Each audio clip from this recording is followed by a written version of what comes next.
everybody. My name is Chelsea Dede. For those of you who don't know me, nice to meet you. For those of you who are watching this that do know me, hey. I am a person who likes to share what I've learned, especially the things that have grown me and transformed me. I have changed a lot in 2025. It was a very transformational year. And I've always been the type of person who, when I learn something, I kind of want to share it with somebody else because it could possibly help somebody. And so today I'm going to share with you some of the things I've learned and did in 2025 that really helped me transform into the woman I am today. First and foremost, journaling, okay? And this is just my most recent one. I feel like I have about 50 of these. The breakthroughs that come through processing your own feelings and emotions and situation and days and moments in time, they're really profound. That was my first step, was just writing how I truly felt down on paper.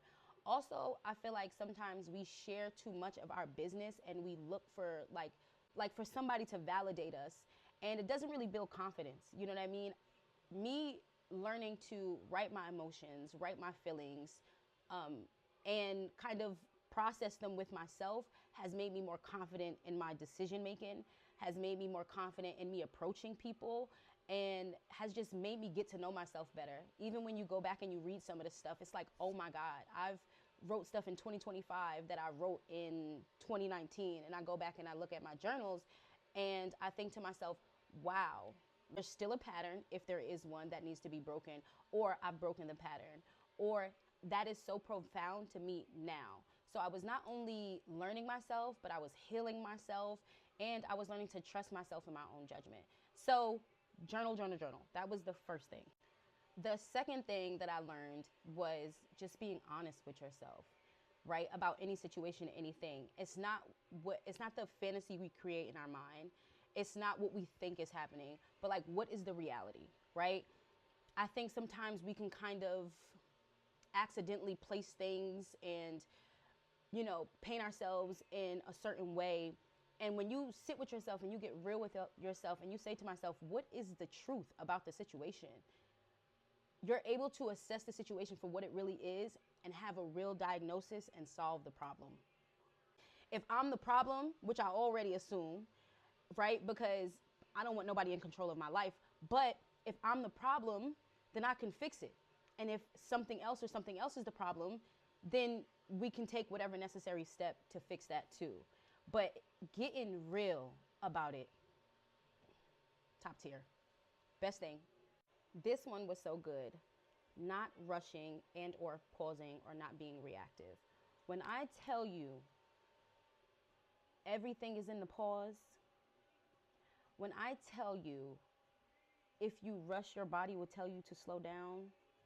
When I tell you when you react right away, 9 times out of 10, you're not going to do it in a way that is good for anybody, including yourself.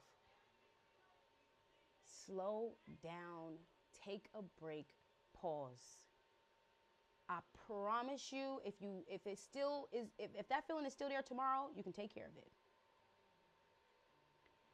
Nothing is going anywhere. You know what I mean? Like, sometimes we're so bent and like so in a rush to get somewhere, and we miss the moment right here. We're so in a rush to defend ourselves, and we don't realize that I don't even care to defend myself because I know myself. We rush to get a job, and life is telling us we should be an entrepreneur. We rush into a relationship, and the person ends up being a psycho. Slow down. Because when I tell you my body shut down because I was trying to get a degree, working full time, being a mom, mentoring children, trying to start my own business, trying to lose the weight, trying to learn, and then internally trying to make myself a better person internally, in my mind, in my heart, therapy. And I tell you, it sat me down. And rather than life sitting you down, which is more harsh, take inventory and learn to take a break, learn to slow down, and learn to pause. Stop being so reactive. Even if you're in a conversation with somebody, somebody's picking at you, remove yourself. Do you know how many times I hit the end button till this day? No, thank you. I'm not interested. Okay? So pause, pause, pause. Don't rush. Stick up for yourself. I do not care what people are going to think of you. If you do not stick up for yourself, if you do not love yourself, if you do not set requirements for yourself, people are going to talk to you and treat you any kind of way. They will manipulate you if they can. They will gaslight you. They will do just about anything, because if you don't have any boundaries with self, if you don't know how to stick up for yourself, if you don't love yourself, why would anybody else? And I know that sounds cliche, but it is so, so, so true. You have to stick up for yourself. And even if that means you're going to lose every single one of your friends, if it means you're going to lose maybe an opportunity, it's not for you, because who you are is good. Who you are is kind. Who you are is growing, right? And if you do not decide, I'm important and I matter and I'm worth the effort and I'm worth the money and I'm worth being talked to with respect, I'm worth the love, I'm worth the life that I've been trying to work for, people will give you whatever the hell they want to give you. And we're not doing that, okay? My therapist told me one time that I needed new terms and something else, right? But she was like, rewrite your contract, because you just got anybody coming in and out your life, and it's a no. Who you are now, your terms and conditions have changed. You have requirements, okay? So that one, shout out to my therapist. This one came from Rich Dad, Poor Dad. If you are somebody who is trying to start your own business, if you're trying to be an entrepreneur,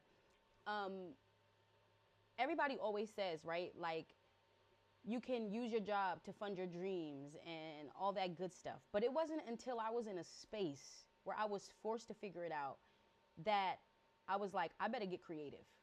And in the book, he talked about how sometimes having a 9-to-5 and having a job stops you from asking how, right? It stops you from getting creative about how to get your money. A lot of people don't like to face it, but having a 9-to-5 is instability too.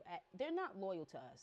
Do you know what I mean? Like, at any point in time, they're able to let us go. So why not bet on yourself? Why not risk it all for yourself? And that one was the most recent one, and that one spoke so loud to me, because it wasn't until I was stuck in a place where I couldn't depend on anything else that I was like, well, how can I? What can I do? If my job is not going to see my worth, if they can just do whatever they want with me, then how can I employ myself? How can I fund myself where I don't have to depend on somebody, where I could be paid for my skills, where I can be paid for the things that I'm good at? Do you know what I mean? And not have to worry about if somebody's going to tell me it's not worth it. I get to decide my worth, not you. So take time away from work if you do have a job. Take space away from it. That way you can still have a creative mind and a creative space to where you can ask yourself, what is it I truly want? And how can I make that happen? I was in therapy one time, and I was telling my therapist how unstable I thought I was because how often I changed my mind. And she said to me, if you were in a closet picking out an outfit and you didn't like the outfit, would you call yourself unstable? No, you wouldn't. A lot of times we feel like, oh, I've committed to the job, or I've committed to the relationship, I've committed to the opportunity. You are allowed to grow and change. You are not bound to one outfit. Life is literally us trying on things to see what we like and what we don't like. And ain't nobody about to make me wear something that don't match or don't fit. And you shouldn't either. Thank you all so very much for tuning in. If you found the video helpful, please comment below, share it with a friend, share it with a coworker, a family member. And if there's something that you want to learn or you want me to learn and give you my feedback or my results from it, let me know. I'm also big on doing my own research and learning new things. So comment that down below too, and we could talk about it in the next video. I will leave you with my biggest lesson, which is it's not one big thing that is going to change your life, but it is a multitude of things that create the foundation for a house to stand on.